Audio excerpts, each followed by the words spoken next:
Hello అండి. అందరికీ నమస్కారం. ఈరోజు ఒక కొత్త విషయంతో మీ ముందుకొచ్చాను. అదేంటంటే ఒక ప్రొఫెషన్. ఒక సింగర్, ఒక డాక్టర్, ఒక ఇంజినీర్, ఒక టీచర్, ఒక lecturer, government teacher, government lecturer.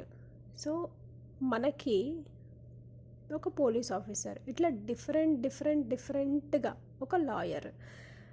ఇన్ని డిఫరెంట్ పొజిషన్స్, ఒక ప్రొఫెషనల్ కెరియర్స్ మన సమాజంలో ఉన్నాయి కదా! ఎవరికైనా వాళ్ళకి వచ్చే సంపాదనతో వాళ్ళు సంతోషంగా ఉన్నారా? వాళ్ళు చేస్తున్న పని పట్ల సంపూర్ణ సంతృప్తి, ఆనందము, ఒక సాటిస్ఫాక్షన్ అనేటివి ఉన్నాయా? మీరు చూడండి మీ చుట్టుపక్కల ఉన్న వాళ్ళని. ఒక టీచర్‌కి తనకొచ్చే సంపాదనతోటి తన జీవితం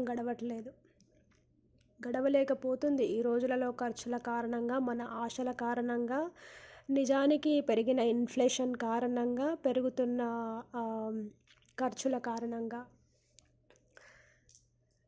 ఒక డాక్టర్‌కి నెలకి ఎంత పైసలైనా రాని, అయినా సంతృప్తి లేదు. తన ఖర్చులకి తనకి సరిపోవడం లేదు వచ్చిన సంపాదన. ఒక లాయర్‌కి అంతే. ఒక లెక్చరర్‌కి అంతే. ఒక సాఫ్ట్‌వేర్ ఇంజినీర్‌కి నెలకి 2, 3 లక్షలు సంపాదించేటోడికి వాడి ఖర్చు వాడికుంది. వాడికి కూడా సరిపోవట్లేదు వచ్చింది. లోన్లు పెట్టుకొని, ఇల్లు తీసుకొని, లోన్లు పెట్టుకొని, కార్లు తీసుకొని 10, 20 సంవత్సరాలు లోన్లు కట్టుకుంటూ కూర్చోవాలని ఎవరికి ఉంటదట్లా? ఎవ్వరికీ ఉండదు ఆ ఆలోచన. ఎవ్వరికీ కూడా అలాంటి ఓపికలు ఉండట్లేవు. అందుకని హ్మ్, మనం చేస్తున్న పని మీద మనం మనసు పెట్టడం కన్నా, మనం ఏం చేస్తున్నామంటే అంతకన్నా ఎక్కువ పైసలొచ్చే దానికోసం మనం పరుగు తీస్తున్నాం. అంతే కదా! మనకిప్పుడు ఏదైతే వస్తుందో నెల జీతమో నెలకొచ్చేదో మనకి ఖర్చులకి సరిపోవడం లేదు. మన ఆదాయానికి సరిపోవడం లేదు. మనం ఏవైతే కలలు, కోరికలు ఏవైతే నెరవేర్చుకోవాలని జీవితంలో చిన్న చిన్నవి గానీ, పెద్ద పెద్దవి గానీ ఉన్నాయో అవి సరిపోవట్లేదు, తీరట్లేవు అన్నప్పుడు మనము ఎక్కువ సంపాదన వైపు ఆ దారి పట్టుకొని పరిగెత్తడం మొదలుపెడతాం. ఇప్పుడు చూస్తే ఒక టీచర్ కొడుకు ఎక్కడో విదేశాలకెళ్ళి సంపాదించుకోవాలి. ఒక లాయర్ కొడుకు అంతే. ఒక డాక్టర్ కొడుకు అంతే. కొడుకు కానీ కూతురు కానీ. ఒక సైంటిస్ట్ కొడుకు కూతురు కూడా అంతే. ఒక పోలీస్ ఆఫీసర్ వాళ్ళ కొడుకు కూతురు కూడా అంతే. మనము ఇలా అందరము మన పరిస్థితులకి, మన ఆశలకి, మన కోరికలకి, మన మంత్లీ నెలవారీ మన ఖర్చులకి, మనకి ఉండేటటువంటి వస్త్రధారణ కానీ, ఇల్లులు కొనుక్కోవాలనే ఆశ కానీ, ల్యాండ్లు కొనుక్కోవాలనే ఆశ కానీ, లగ్జరీగా ఏవైనా ఫంక్షన్స్ ఇంట్లో జరుపుకోవాలనేటటువంటి కోరిక కారణంగా కానీ, ఇందులో ఏవీ తీరకపోయినా మనకొచ్చే దాంతోటి, మనం చేస్తున్న పనితోటి మనకి సంతృప్తి అనేది కలగడం లేదు. మరి మనం ఏం చేస్తున్నాము? ఎక్కువ జీతం వచ్చే దారిలో, ఎక్కువ జీతం వచ్చేటటువంటి దేశానికి పరిగెత్తుతున్నాము. మరి మనకి వచ్చే దాంతోటి సరిపోనప్పుడు, మనం ఇంకొక దారి ఎంచుకున్నప్పుడు, వ్యవసాయం చేసేటటువంటి రైతులు స్వచ్ఛంగా వాళ్ళు పొద్దున్నుంచి రాత్రి వరకు కష్టపడి మనకి కూరగాయలు తీసుకొచ్చి ఇస్తే, దానితోటి వాళ్ళ ఇల్లు, వాళ్ళ పిల్లలు, వాళ్ళ అవసరాలు, వాళ్ళ పరిస్థితులు చక్కబడనప్పుడు, వాళ్ళ అవసరాలకి, వాళ్ళ జీవితానికి సరిపోయేటటువంటి పైసా కానీ, ఆదాయం కానీ వాళ్ళకి దొరకలేని పరిస్థితిలో వాళ్ళు కెమికల్స్ కలిపి కెమికల్స్ అవి కొట్టి, పెస్టిసైడ్స్ అవి కొట్టి కూరగాయలు పండించి అమ్మటం తప్ప. ఒకసారి ఇట్లా ఆలోచిద్దాం మనము. ఇప్పుడు మనం ఏదో ఒక పని చేస్తున్నప్పుడు మనకొచ్చే సంపాదన మనం సరిపోక ఎక్కువ డబ్బులు వచ్చే దారి వైపు మనం మళ్ళీ పరిగెత్తడం మొదలుపెట్టినప్పుడు, మన కోరికలు తీర్చుకోవడానికో, మన అవసరాలు తీర్చుకోవడానికో, మరి రైతు కూడా మనిషే కదా! రైతుకి కూడా కోరికలు ఉంటాయి, ఆశలు ఉంటాయి. ఆయన కూడా కుటుంబం ఉంటుంది, ఆయనకు కూడా ఖర్చులు ఉంటాయి, ఆయనకు కూడా డబ్బుతో అవసరాలు ఉంటాయి, ఆయనకు కూడా ఫంక్షన్లు ఉంటాయి, చేసుకోవాల్సిన కార్యాలు ఉంటాయి. సో ఇంకా వాళ్ళు కార్యాలు లగ్జరీగా ఎక్కువ ఎక్స్పెక్ట్ చేయకపోయినా వాళ్ళు నెలవారీ వాళ్ళ గడవడానికి, వాళ్ళ జీవితం గడవడానికి, వాళ్ళు కనీసం కొంతమందికైతే విత్తనాలు అవి కొనుక్కోవడానికి, బేసిక్ థింగ్స్ కొనుక్కోవడానికి కూడా వాళ్ళకి గడవలేని స్థితిలో ఉన్నప్పుడు వాళ్ళు పెస్టిసైడ్స్ వేసి ఎక్కువ దిగుబడి వచ్చేలాగా మందులు కొట్టి మనకి ఆహారాన్ని ఉత్పత్తి చేసి మనకి ఆ ఆహారాన్ని సప్లై చేయడం వాళ్ళు చేసే దాంట్లో ఏమైనా తప్పు ఉందా? లేదు కదా. ఇప్పుడు ఎవరికి ఇక్కడ ఎవరికి వచ్చేది వాళ్ళతో సరిపోవట్లేదు. సరిపోనప్పుడు వేరే దారి ఎంచుకొని మన పరుగు మనం తీస్తున్నప్పుడు అందరూ చేస్తుంది అదే. మరి ఇప్పుడు చాలామంది పొలం పనులు ఎకరం 2 ఎకరాలు 10 ఎకరాలు ఇట్లా ఉన్నవాళ్ళు వాళ్ళకి అమ్మాయిని ఇవ్వడం లేదు పెళ్ళిళ్ళకి. ఇంట్లో ఉన్న అబ్బాయిలకి పెళ్ళిళ్ళు కావట్లేవు, పొలం పనులకు చాకిరీ చేయడానికి అమ్మాయిలు ఇష్టపడట్లేదు అని చెప్పేసి వాళ్ళకున్న ఆ ఎకరం 2 ఎకరాలు 5 ఎకరాలు 10 ఎకరాల పొలాన్ని వాళ్ళు అమ్ముకొని ఊరు నుంచి సిటీకో టౌన్కో వచ్చి వాళ్ళు ఒక చిన్న ఉద్యోగం లాంటిదో లేకపోతే ఎవరో ఒకరి కింద నెలవారీ చేసుకొని పని చేసుకొని సంపాదించడం లాంటి మార్గాన్నో ఎంచుకొని వాళ్ళు కష్టపడి పని చేసుకోవడం మొదలు పెడుతున్నారు. దీనివల్ల ఏమవుతుంది? రైతులు తగ్గిపోతున్నారు కదా. రైతులు తగ్గిపోతున్నప్పుడు ఆస్తులు కొనుక్కోగలిగే కెపాసిటీ ఉన్న వాళ్ళు ఆస్తులు కొనుక్కోగలిగే కెపాసిటీ ఉన్నవాడికి ఆశ ఇంకా చాలా ఎక్కువ ఉంటుంది.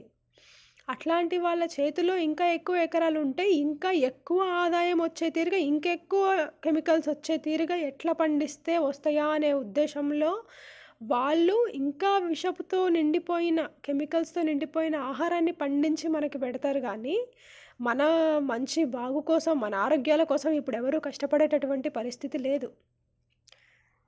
ఎవరికి అలాంటి మనస్సు కానీ ఎవరికి అలాంటి ధర్మం గురించిన ఆలోచన కానీ లేవు. అసలు అలాంటి పరిస్థితే లేదు. మరి అలాంటప్పుడు దీనికి మూలం ఎక్కడుంది? మనం దీని నుంచి బయటపడాలి అంటే మనం ఏ పని చేస్తున్నామో ఆ పనికి మనము 100% ఇచ్చి వచ్చిన దాంతో హ్యాపీగా తృప్తిగా బతకటం చేస్తే మనము ఈ అడ్వాన్స్మెంట్, ఈ పరిగెత్తడాలు, ఈ ఒక పొజిషన్ నుంచి ఇంకొక పొజిషన్కి మూవ్ అవ్వడం లాంటివి ఆగుతాయా? ఆపుకోవచ్చా? లేదా ఏం కాదు పర్లేదు, మనమేమి ఇలా ఒక దగ్గర ఆగిపోయే పని లేదు, ముందుకు వెళ్ళాల్సిందే అనుకుంటూ అందరం పరిగెత్తుకుంటూ ముందుకొచ్చేసి మనం కెమికల్స్తో ఉండేటటువంటి ఆహారాన్ని కడుపుకు తీసుకొని అనారోగ్యం పాలయ్యి, జబ్బుల పాలయ్యి, జుట్టంతా ఊడిపోయి, శరీరంలో పనిచేయాల్సిన అవయవాలు సరిగ్గా పనిచేయకుండా అలాంటి మందుల కూడు తిని మందుల కూడుతోనే పిల్లల్ని కని ఆ మందుల కూడుతోటి వాళ్ళకి రావాల్సిన పోషకాలు అవి అందక వాళ్ళకి చిన్నప్పటి నుంచే రోగాలు, అలర్జీలు, ఊరికనే ఇమ్యూనిటీ లేక జలుబులు, దగ్గులు, జ్వరాలు వచ్చేసి వాళ్ళు చిన్నప్పుడే జబ్బుల పాలు అవ్వటం. ఈ దారి కరెక్టా? ఇక్కడ మనము లోతుగా 2 దారులలో ఆలోచించాలి. ఒకటి, మన అడ్వాన్స్మెంట్ కరెక్ట్ అనుకొని అందరము ముందుకెళ్ళి అడ్వాన్స్మెంట్లో పడిపోయి కోర్స్ ఎవరికి ఏ పొజిషన్ వచ్చినా సరే ఇండియాలో ఉండే ఒక సాఫ్ట్వేర్ ఇంజనీర్కి 30,000, 50,000, 1,00,000, 2,00,000 జీతం. అది అక్కడ వచ్చే అతనికి సరిపోవట్లేదు. ఫారెన్కి వస్తాడు, ఫారెన్కి వచ్చి జాబ్ చేసేటప్పుడు 4-5 లక్షలు వస్తాయి నెలకి. అది సరిపోద్దా? ఆ పొజిషన్ సాఫ్ట్వేర్ ఇంజనీర్ సరిపోద్దా? లేదు. ఒక 5-7 ఇయర్స్ 10 ఇయర్స్ అయిన తర్వాత ఒక మేనేజ్మెంట్ పొజిషన్కి వెళ్ళాలి, నెలకి ఇంకా 8-10 లక్షలు సంపాదించాలి. ఇప్పుడు డాక్టర్ వాళ్ళ పిల్లలైనా అంతే, సైంటిస్ట్ పిల్లలైనా అంతే, లాయర్ పిల్లలైనా అంతే, పోలీస్ ఆఫీసర్ పిల్లలైనా అంతే, గవర్నమెంట్ సెక్టర్లో పనిచేసే వాళ్ళ పిల్లలైనా అంతే.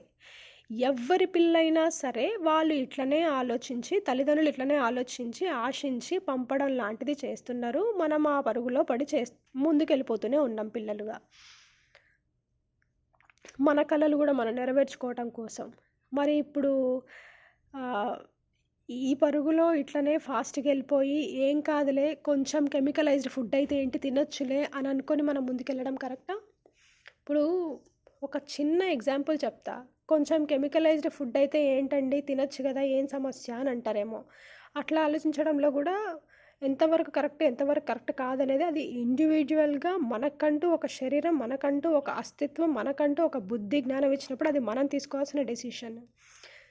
చేతికి నా చిన్నగున్నప్పుడైతే స్కూలింగ్, ఇంటర్మీడియేట్ వరకు మా ఇంట్లో గోరింటాకు చెట్టు ఉండేదండి. అది నేను ఏ రోజు గోరింటాకు పెట్టుకోవాలనిపిస్తే ఒక పర్టిక్యులర్ శ్రావణ మాసంలో అయితే గోరింటాకు తెంచుకొని తప్పకుండా నూరుకొని ఒక 1 వీకెండ్ మంచిగా చేతులకి, కాళ్ళకి పెట్టుకునేది.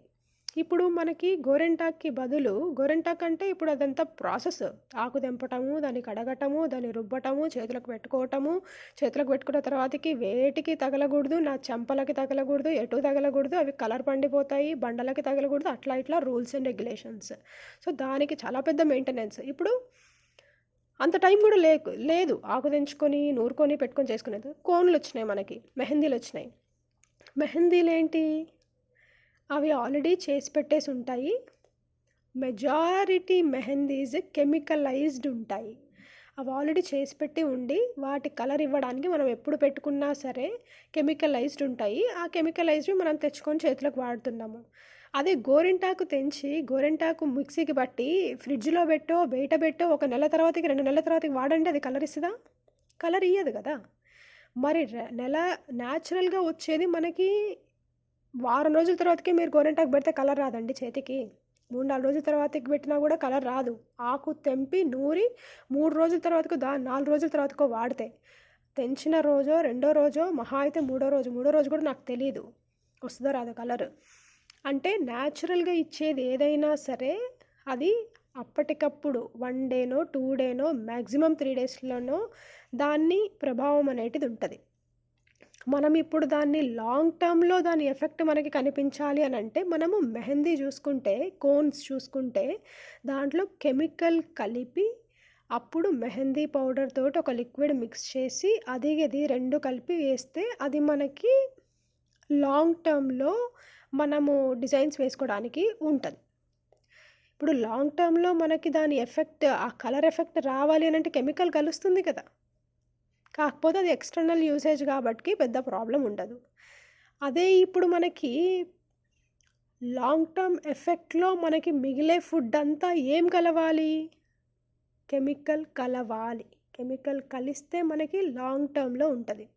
ఇప్పుడు చూడండి మనకి దొరికే పెరుగు, పాలు, నెయ్యి కొన్ని కొన్ని ప్లేసెస్ దగ్గర కెమికల్స్ కలుపుతున్నారు కాబట్టికి పాలు ఒక 1 వీక్ వరకు వాడుకోవచ్చు. 3, 4 డేస్ వరకు వాడుకోవచ్చు. పెరుగు గూడా ఒక 1 వీక్ వరకు వాడుకోవచ్చు.